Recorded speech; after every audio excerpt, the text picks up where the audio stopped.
आज हम बात करने वाले हैं एक ऐसी किताब की जो 90 साल पहले लिखी गई थी, लेकिन जब आप इसे पढ़ते हैं तो एक पल के लिए भी नहीं लगता कि ये इतनी पुरानी है। इस किताब का सवाल पहले पेज से लेकर आखिरी पेज तक, वो सवाल आज भी उतना ही ताज़ा है, उतना ही तेज है जितना 1934 में था। किताब का नाम है चित्रलेखा। इसे लिखा है भगवती चरण वर्मा ने। ये किताब एक सवाल से शुरू होती है, पाप क्या है? 3 शब्द, लेकिन इन 3 शब्दों के जवाब में जो कहानी लिखी गई है वो हिंदी साहित्य की सबसे बड़ी और सबसे जरूरी कहानियों में से एक है।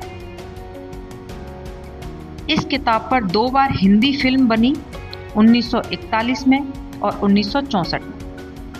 1964 की फिल्म में मीना कुमारी, अशोक कुमार और प्रदीप कुमार ने काम किया और इस फिल्म का मशहूर गाना संसार से भागे फिरते हो भगवान को तुम क्या पाओगे, वो इसी किताब के दर्शन से निकला है। तो आज इस वीडियो में हम करेंगे चित्रलेखा का पूरा रिव्यू। लेखक कौन थे, किताब का बैकग्राउंड क्या है, कहानी क्या है, किरदार कैसे हैं, राइटिंग कैसी है, थीम्स क्या हैं और सबसे ज़रूरी इस किताब का वो एक सवाल जिसका जवाब 90 साल बाद भी हमारे पास नहीं है। तो बने रहिए एकदम अंत तक। पहले जान लेते हैं भगवती चरण वर्मा के बारे में। जन्म 30 अगस्त 1903 को उत्तर प्रदेश के उन्नाव जिले के सफीपुर गांव में इलाहाबाद यूनिवर्सिटी से बीए और एलएलबी किया। बहुत छोटी उम्र से ही कविताएं लिखने लगे थे। 1928 में पहला उपन्यास पतन आया, लेकिन असली पहचान मिली 1934 में जब चित्रलेखा आई। उस वक्त वो हमीपुर गांव में वकालत करते थे और उसी दौरान उन्होंने ये किताब लिखी जिसने उन्हें रातों रात हिंदी का एक बड़ा नाम बना दिया। इसके बाद उन्होंने पत्रिकाओं का संपादन किया, फिल्मों के लिए लिखा, आकाशवाणी में काम किया। उनकी बाकी प्रमुख किताबें हैं भूले बिसरे चित्र, टेढ़े मेढ़े रास्ते, रेखा, सामर्थ्य और सीमा। 1961 में साहित्य अकादमी अवार्ड मिला। 1971 में पद्म भूषण से सम्मानित किया और 5 अक्टूबर 1981 को निधन हुआ। भगवती चरण वर्मा की सबसे बड़ी खासियत ये थी कि वो जज नहीं करते थे, वो बस दिखाते थे इंसानियत को, उसकी कमजोरी को, उसकी तड़प को, उसके सवालों को। और चित्रलेखा उस दिखावे का सबसे बड़ा, सबसे टाइमलेस उदाहरण है। किताब की बेसिक जानकारी। चित्रलेखा 1934 में प्रकाशित हुई राजकमल प्रकाशन से। इसका इंग्लिश ट्रांसलेशन भी आया है। किताब ज़्यादा लंबी नहीं है, 22 चैप्टर हैं और हर चैप्टर में एक अलग लेयर खोलता है। कहानी सेट है लगभग 300 ईसा पूर्व पाटलिपुत्र में, यानी आज का पटना। चंद्रगुप्त मौर्य का साम्राज्य चाणक्य उस दरबार में है, लेकिन यहाँ इतिहास नहीं है। असली कहानी ह्यूमन नेचर की है और ह्यूमन नेचर कभी पुराना नहीं होता। अब आते हैं कहानी पर, और इस कहानी को मैं आपको पूरा करीब से बताऊंगी क्योंकि ये किताब डिटेल में ही जीती है। कहानी शुरू होती है एक आश्रम में। महाप्रभु रत्नांबर, एक महान गुरु, उनके 2 शिष्य हैं, श्वेतांग और विशाल देव। दोनों पढ़े लिखे हैं, दोनों साधु प्रवृत्ति से हैं। एक दिन श्वेतांग गुरु से एक सवाल पूछता है, गुरुदेव, पाप क्या है? और गुरु का जवाब वो इस पूरी किताब की नींव है। रत्नांबर बोलते हैं, बेटे, पाप को समझने के लिए किताबें नहीं चाहिए, संसार में उतरो, असली जिंदगी देखो, तभी जान पाओगे कि पाप क्या है और पुण्य क्या है। इसलिए रत्नांबर अपने दोनों शिष्यों को 1-1 साल के लिए दो अलग अलग इंसानों की सेवा में भेजते। श्वेतांग को भेजा जाता है बीजगुप्त के पास और विशाल देव को भेजा जाता है कुमारगिरी के पास। ये दोनों नाम बीजगुप्त और कुमारगिरी इस किताब के दो पोल हैं, तो बिल्कुल अलग दुनिया। बीजगुप्त पाटलिपुत्र का एक यंग हैंडसम वेल्दी सामंत है। चंद्रगुप्त मौर्य के दरबार में उसकी जगह है। वो जिंदगी को पूरे जोश से जीता है। शराब, संगीत, नृत्य, भोज, दोस्त, उसके लिए खुशी ही जीवन का मकसद है। वो किसी आडंबर में नहीं जीता, किसी दिखावे में नहीं। जो है जैसा है खुलकर जियो। कुमारगिरी एक तपस्वी योगी जिसने संसार की सभी वासनाओं को जीत लिया है। कम से कम ऐसा उसका दावा है। औरतों की परछाई भी उसके पास नहीं आने दी। वो मानता है कि वासना ही पाप की जड़ है। त्याग और तपस्या मोक्ष का रास्ता है। अब श्वेतांग जब बीजगुप्त के घर जाता है तो वहां वो पहली बार चित्रलेखा को देखता है। चित्रलेखा इस पूरी किताब की आत्मा है। चित्रलेखा एक नर्तकी है, एक विधवा जो 18 साल की उम्र में विधवा हो गई थी। उसके जीवन में बहुत दर्द था। उसके पहले प्रेम कृष्णादित्य ने आत्महत्या की। उसका बच्चा पैदा होते ही चला गया। फिर एक नर्तकी ने उसे आश्रय दिया, नृत्य सिखाया। और चित्रलेखा इतनी सुंदर थी कि पाटलिपुत्र का हर बड़ा आदमी उस पर मोहित था। लेकिन चित्रलेखा ने अपना संयम बनाए रखा जब तक बीजगुप्त नहीं आए। बीजगुप्त और चित्रलेखा दोनों एक जैसे हैं। दोनों जिंदगी को उसकी पूरी इंटेंसिटी में जीते हैं। दोनों के बीच एक डीप कनेक्शन है। चित्रलेखा बीजगुप्त के घर रहने आती है और श्वेतांग जो पाप और पुण्य को समझने आया था वो खुद चित्रलेखा के प्रेम में पड़ जाता है। लेकिन कहानी एक बड़ा मोड़ लेती है। चित्रलेखा एक दिन कुमारगिरी से मिलती है और कुमारगिरी जो योगी तपस्वी वो चित्रलेखा को देखकर टूट जाता है। वो जो पूरी जिंदगी वासना को जीतने का दावा करता रहा वो एक नर्तकी के सामने अपना संयम खो बैठता है। वो जानता है कि वो गिर रहा है। वो खुद को रोकने की कोशिश करता है लेकिन रोक नहीं पाता। और चित्रलेखा वो एक मोड़ लेती है। वो बीजगुप्त को छोड़कर कुमारगिरी के पास चली जाती है। क्यों? क्योंकि उसे लगता है कि कुमारगिरी के पास कुछ है जो बीजगुप्त के पास नहीं है, एक स्पिरिचुअल डेप्थ। लेकिन ये डिसीजन उसके लिए अच्छा नहीं रहा क्योंकि कुमारगिरी के साथ रहकर और भी टूटता जाता है। और चित्रलेखा खुद भी रिग्रेट करती है। वो समझती है कि उसने गलती की। बीजगुप्त जिसे छोड़ा गया था वो इस दर्द में टूटता नहीं बल्कि वो कुछ अलग करता है। वो अपनी पूरी संपत्ति त्याग देता है, श्वेतांग को अपना पुत्र बनाता है, उसकी शादी करता है और खुद एक तरह की डिटैचमेंट में चला जाता है। वो ना भोगी रहता है ना योगी बनता है। वो बस एक ऐसा इंसान बन जाता है जिसने सब कुछ देखा और सब कुछ जाने दिया। और 1 साल बाद दोनों शिष्य वापस गुरु रत्नाम के पास आते हैं। श्वेतांग और विशाल देव दोनों अपने अपने अनुभव लेकर आते हैं। दोनों के जवाब अलग अलग हैं। दोनों ने अलग अलग दुनियाएं देखी और गुरु उनके जवाब सुनकर एक बात कहते हैं जो इस पूरी किताब का निचोड़ है। इंसान परिस्थितियों का दास है। पाप और पुण्य परिस्थितियों की देन है। कोई इंसान जन्म से पापी नहीं होता, कोई जन्म से पुण्य आत्मा नहीं होती। हम सब उस जगह पहुंचते हैं जहां जिंदगी हमें ले जाती है। अब बात करते हैं कैरेक्टर पर, क्योंकि ये किताब अपने कैरेक्टर से ही जीती है। चित्रलेखा वो सुंदर है, लेकिन वो सिर्फ सुंदर नहीं है, वो बुद्धिमान भी है। इतनी कि बड़े बड़े योगी और दार्शनिक उससे बात करके चुप हो जाते हैं।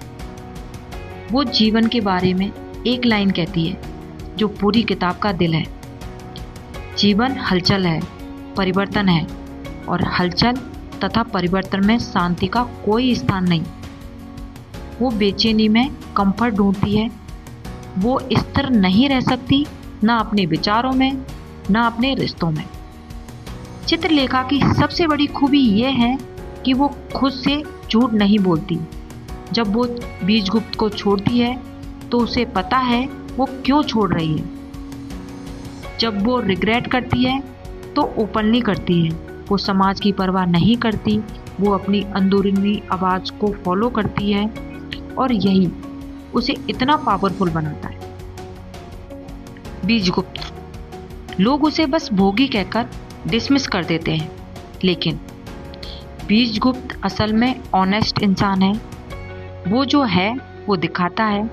उसका एक बड़ा आर्गुमेंट है, जो नेचुरल है वो जरूरी नहीं कि अच्छा हो, और जो आर्टिफिशियल है वो जरूरी नहीं कि बुरा हो।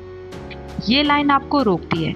वो कह रहा है कि संसार को छोड़कर जंगल में जाना नेचुरल लग सकता है, लेकिन क्या वो सही है? और जिंदगी को खुलकर जीना आर्टिफिशियल लग सकता है, लेकिन क्या वो गलत है? बीजगुप्त के पास अपना एक कंफर्टेबल फिलॉसफी है और कहानी के अंत में वो जो करता है सब कुछ त्यागना। लेकिन कुमारगिरी जैसा योगी बने बिना। कुमारगिरी का मानना है कि उसने सब कुछ जीत लिया है। उसका सेल्फ बिलीफ स्ट्रांग है, लेकिन जब चित्रलेखा आती है तो वो रियलाइज करता है कि उसने जो जीता था वो असल में सप्रेस किया था। उसने इच्छाओं को खत्म नहीं किया था, उसने दबाया था। और दबी हुई चीज़ें जब बाहर आती हैं तो और जोर से आती हैं। कुमारगिरी का गिरना वो बहुत ह्यूमन है और इसलिए बहुत रिलेटिव है। श्वेतांग जो अपने सवाल का जवाब ढूंढने आया था, लेकिन खुद कहानी का हिस्सा बन गया। उसका चित्रलेखा से प्रेम, यशोधरा से शादी, उसकी जर्नी भी इस किताब की एक लेयर है। और रत्नांबर गुरु जो सवाल का जवाब खुद नहीं देते, बल्कि शिष्यों को एक्सपेरिमेंट करने भेजते हैं। उनका ये डिसीजन इस पूरी किताब का फ्रेमवर्क है। और उनका फाइनल बात कि ना कोई पाप है, ना कोई पुण्यात्मा, हम सब परिस्थितियों के शिकार हैं। भगवती चरण वर्मा की राइटिंग स्टाइल के बारे में बात करें, 1934 में लिखी गई किताब, लेकिन भाषा कभी हैवी नहीं लगती। वो क्लासिकल हिंदी है, लेकिन बोझिल नहीं। हर सेंटेंस पावरफुल है, कोई फालतू शब्द नहीं। इस किताब की सबसे बड़ी स्ट्रेंथ डायलॉग राइटिंग। कैरेक्टर के बीच जो दार्शनिक बातें हैं, चित्रलेखा और कुमारगिरी के बीच, बीजगुप्त और चित्रलेखा के बीच, रत्नांबर और उनके शिष्यों के बीच, वो सब इतने एलिवेंट हैं, इतने शार्प हैं कि आप फील करते हैं कि ये डिबेट अभी यहीं आपके सामने हो रही है। एक सीन में जहाँ चित्रलेखा कुमारगिरी के आश्रम जाती है और वो उनसे पूछती है, आप संसार से भागे हो, इसमें क्या बड़ाई है? जो इस दुनिया में रहकर इसकी सब तकलीफें झेलकर फिर भी अच्छा रहे, वो असली तपस्या है। और ये एक लाइन वो पूरे सीन का रुख बदल देती है। कुमारगिरी चुप हो जाते हैं। और ये डायलॉग राइटिंग बहुत पावरफुल है। किताब में जो पाटलिपुत्र का डिस्क्रिप्शन है, आप उस शहर में, उन महलों में, उस आश्रम में खुद को फील करते हैं। थीम्स पर बात करते हैं, और ये वो जगह है जहाँ ये किताब सबसे ज़्यादा अमर होती है। सबसे पहली थीम, पाप क्या है? किताब इसका कोई सीधा जवाब नहीं देती, बल्कि 22 चैप्टर में ये सवाल हर बार नए एंगल से आता है। कुमारगिरी के लिए पाप है वासना, बीजगुप्त के लिए कोई पाप नहीं, बस जिंदगी है। चित्रलेखा के लिए पाप और पुण्य रीति पर, धर्म की मोहरों पर है। और गुरु रत्नाम के लिए पाप और पुण्य परिस्थितियों की देन है, नेचुरल कुछ नहीं। हर कैरेक्टर का अपना जवाब है और कोई जवाब गलत नहीं है। ये किताब की सबसे बड़ी ताकत है। दूसरी थीम, भोग बनाम त्याग। बीजगुप्त भोग का रास्ता है, कुमारगिरी त्याग का और चित्रलेखा दोनों के बीच है। किताब का एक बड़ा सवाल पूछती है, क्या भोग पाप है? क्या त्याग हमेशा पुण्य है? कुमार तीसरी थी। 1934 में जब ये किताब लिखी गई थी, उस समाज में एक नर्तकी को किसी नॉवल का सेंटर कैरेक्टर बनाना बहुत बड़ी बात थी। चित्रलेखा अपने डिसीजन खुद लेती है, वो किसी की प्रॉपर्टी नहीं है। वो बीजगुप्त को खुद छोड़ती है, कुमारगिरी के पास खुद जाती है और जब रिग्रेट होता है तो वो ओपनली स्वीकार करती है। भगवती चरण वर्मा ने चित्रलेखा को एक कंप्लीट ह्यूमन की तरह लिखा, ना देवी ना पतिता, बस एक इंसान। चौथी थीम, परिस्थिति और इच्छा शक्ति। हम सोचते हैं कि हम अपने डिसीजन खुद लेते हैं, लेकिन ये किताब दिखाती है कि हमारे डिसीजन कितने कुछ हमारी परिस्थितियों पर निर्भर रहते हैं। कुमारगिरी अगर चित्रलेखा से ना मिला होता तो योगी रहता। श्वेतांग अगर बीजगुप्त के घर ना गया होता तो चित्रलेखा से प्रेम ना होता।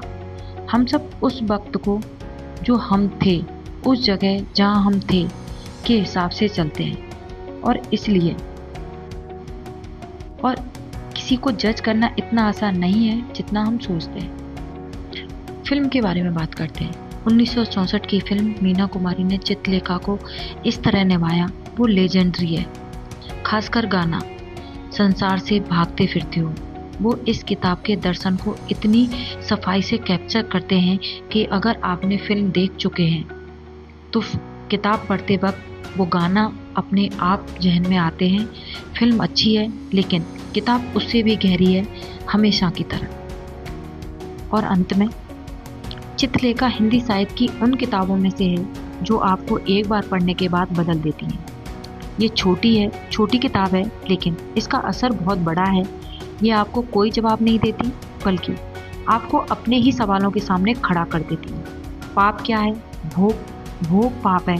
क्या त्याग हमेशा पुण्य है? क्या हम अपनी ज़िंदगी के डिसीजन खुद लेते हैं या परिस्थितियां हमें चलाती हैं? इन सवालों के जवाब किताब आप पर छोड़ती है और यही इसकी सबसे बड़ी ताकत है। 90 साल से ये किताब छपती चली जा रही है। मराठी, बंगाली, तमिल, इंग्लिश, फ्रेंच, दुनिया की कई भाषाओं में इसका अनुवाद हुआ। 2 बार फिल्म बनी क्योंकि ये सवाल, पाप क्या है, जीवन का अर्थ क्या है, भोग और त्याग से सही क्या है, भोग और त्याग में से सही क्या है, ये सवाल हर जनरेशन के हैं, हर इंसान के हैं। अगर आपने अभी तक चित्रलेखा नहीं पढ़ी तो आज ही ऑर्डर करिए और अगर पढ़ी है तो नीचे कमेंट में ज़रूर बताइए आपके लिए कौन सा कैरेक्टर सबसे ज़्यादा रिलेटिव था, बीजगुप्त, कुमारगिरी या चित्रलेखा। मेरी रेटिंग 5 में से 5, पूरे 5, बिना किसी हेडिटेशन के। ये किताब सिर्फ हिंदी साहित्य की नहीं, पूरे भारतीय साहित्य का एक बेमिसाल रचना है। वीडियो अच्छी लगी तो लाइक करिए, चैनल सब्सक्राइब करिए। हम मिलेंगे अगली किताब के साथ। तब तक पढ़ते रहिए, सोचते रहिए।